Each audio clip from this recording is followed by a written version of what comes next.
नवमी की यह विशेष कथा। एक राजा था, उसका प्रण था वह रोज 1.25 मन आंवले दान करके ही खाना खाता था। इससे उसका नाम आंवलिया राजा पड़ गया।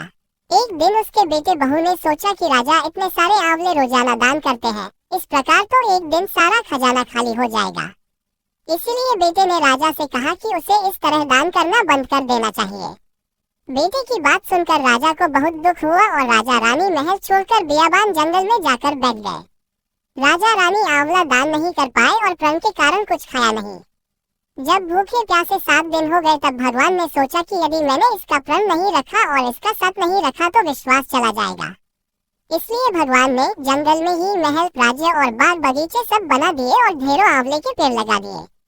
सुबह राजा रानी उठे तो देखा कि जंगल में उनके राज्य से भी दुगना राज्य बसा हुआ है। राजा रानी से कहने लगे, रानी देख कहते हैं सत मत छोड़े, सूरमा सत छोड़ा पत जाए, सत की छोड़ी लक्ष्मी फिर मिलेगी आए। आओ नहा धोकर आंवले दान करे और भोजन करे। राजा रानी ने आंवले दान करके खाना खाया और खुशी खुशी जंगल में रहने लगे। उधर आंवला देवता का अपमान करने व माता पिता से बुरा व्यवहार करने के कारण बहू बेटे के बुरे दिन आ गए।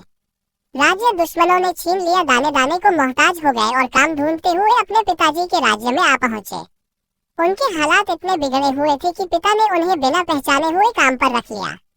बेटे बहू सोच भी नहीं सकते कि उनके माता पिता इतने बड़े राज्य के मालिक भी हो सकते हैं, सो उन्होंने भी अपने माता पिता को नहीं पहचाना। एक दिन बहू ने सास के बाल बूंदते समय उनकी पीठ पर मस्सा देखा। उसे ये सोचकर रोना आने लगा कि ऐसा मस्सा मेरी सास के भी था। हमने ये सोचकर उन्हें आंवले दान करने से रोका था कि हमारा धन नष्ट हो जाएगा। आज वे लोग न जाने कहाँ हो गए। ये सोचकर बहू को रोना आने लगा और आंसू टपक टपक कर सास की पीठ पर गिरने लगे। रानी ने तुरंत पलट कर देखा और पूछा कि तू क्यों रो रही है। उसने बताया, आपकी पीठ जैसा मस्सा मेरी सास की पीठ पर भी था। हमने उन्हें आंवले दान करने से मना कर दिया था, इसलिए वे घर छोड़कर कहीं चले गए। तब रानी ने उन्हें पहचान लिया, सारा हाल पूछा और अपना हाल बताया। अपने बेटे बहू को समझाया कि दान करने से धन कम नहीं होता बल्कि बढ़ता है। बेटे बहू भी अब सुख से राजा रानी के साथ रहने लगे। तो ये थी आंवला नवमी की कथा। अगर आप सभी को मेरी वीडियो पसंद आई है तो उसे लाइक करें, शेयर करें, सब्सक्राइब करें। कुंज बिहारी श्री हरिदास। राधे राधे।